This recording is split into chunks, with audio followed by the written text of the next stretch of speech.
Hey everybody, welcome to the APP Academy.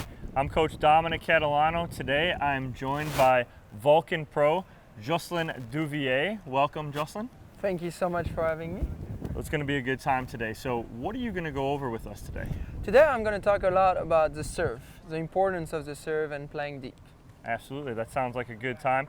We're going to cut to a commercial break. We'll be right back with Jocelyn going over the serve.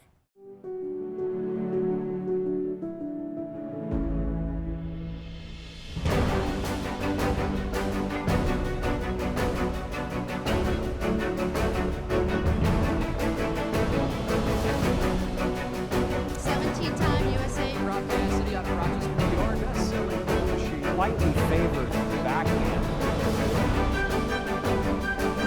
With hand-eye coordination.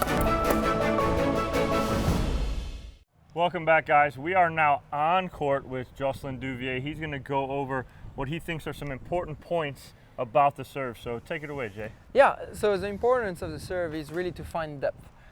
In order to do that, you will try to put your position in close stance, and then from the close stance, you can generate a lot of power through your hip and the extension of the follow-through to aim towards the target. So when you're saying a closed stance, right? That's what you're using.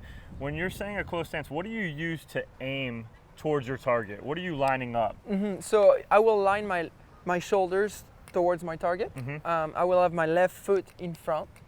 And then from there, I will just rotate my hip and extend my arms towards where I'm aiming. Right, because you like that because does it generate more power? It will generate more power to turn the hip, and then the follow through will also, and the racketed speed will create more power. Awesome, and is that the key to what you're trying to do there with the serve, is create more racket head speed and more power? And the most important, again, is the depth. Because, again, if I keep my opponent very deep into the court, most likely I will get a shorter return, which will lead me to an easier third shot after that. Right, and so the going to this is almost that new school way of serve, because years ago when I started teaching, it was just get your serve in and get it deep and don't worry about anything else. But now with players like yourself and other hard-hitting players, you're using this serve as now an offensive weapon, correct? Correct, we're trying. I mean, again, the offense is more on the returner because they return and come to the net. But if you manage to keep them on the baseline, then they lost that offense. So that's what really you're trying to do, is to play deep, to not give them a chance to come into the net, and so you can control the point better. And then just real quickly, from doubles to singles, because you are a top-rated doubles player and a top-rated singles player, is there any differences that you use with serves from doubles to singles? Yeah, I'm definitely way more aggressive in singles, just for the reason that it's even more important because the court gets so much bigger. In doubles, there are two players at the net, so the serve is not as offensive, I would say, and it doesn't create as much space, but still, it will most likely give you a shorter return, which will lead you to a third shot, and that is easier to put in play and come to the kitchen. So I think like having an aggressive serve is very important, and even more aggressive in singles because the court is bigger and you want to take time off of your opponent to have more space to play. So now that we have all that information, which is absolutely incredible information on the serve and being aggressive and making a more offensive shot, do you have any drills that we can do that can help with that? Yeah, absolutely. One of the drills that I do constantly is to put bottles or cones or anything you have on hand, and I put targets and I'm trying to aim at it. So, I become more accurate, and it's forced me to see, am I close to my target? Am I serving deep enough?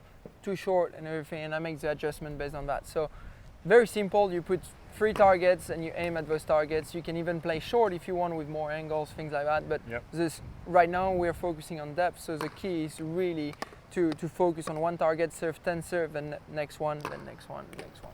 And it's a great drill because, again, too, we forget about that. There's so many times that we forget about that serve and that return of serve. We get right into that third shot. This is a great drill to get your serve a little more accurate. And, again, we just need to practice with that. Absolutely. So with all that information, too, Jay, do you have a preference of, would you rather get the ball deep or would you rather hit with pace?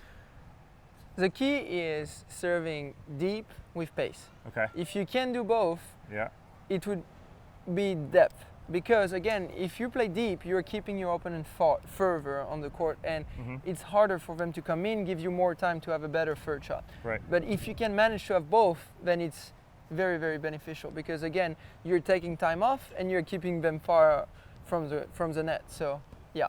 Okay, and so now even further with that, if I'm being aggressive with my serve and I miss a serve, I think in my own philosophy, I would say to a student, I think it's better if you're more aggressive on a serve than passive, because if you're serving and you hit a ball long or you hit a ball out, they still don't score, right? Because pickleball is that way where you can only score when you're serving.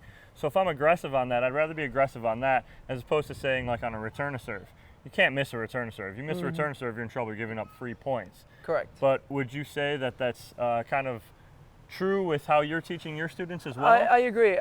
You know, for me, especially in singles, I will push my players to serve deeper and try for more. Like you said, you don't lose points when you're serving, so you can be aggressive. It's more important to be aggressive and get control of the point than being passive and just putting it in and then getting the opponent taking control over the point. So I think, again, it's more important in singles than in doubles, because in doubles you don't usually get 3 points as much, but you get easier returns. In singles, you will get a lot of 3 points and you will have more space to pass them. So I really encourage my students to be more aggressive in singles than in doubles, but still in doubles I tell them to find depth to get this third shot shorter and easier to play with. And I love that kind of example from singles to doubles, because it is, the serve I think is just a hair more important in singles, because if you can cause that weaker, shorter return into the transition area, the court's so much more wide open. It opens the court. In doubles, it's not as much open, but you are allowing for an easier third shot for your opponent. Yeah. All right, so now with all that too, if you see you have a right-hander on the court or a left-hander on the court, are you being specific and intentional with your serve to a forehand or backhand? Yes. So again, the targets are very important, because those targets is what you practice so you can hit the zone. And then from there, I don't pick on one side, either forehand or backhand. I pick on their weaker side.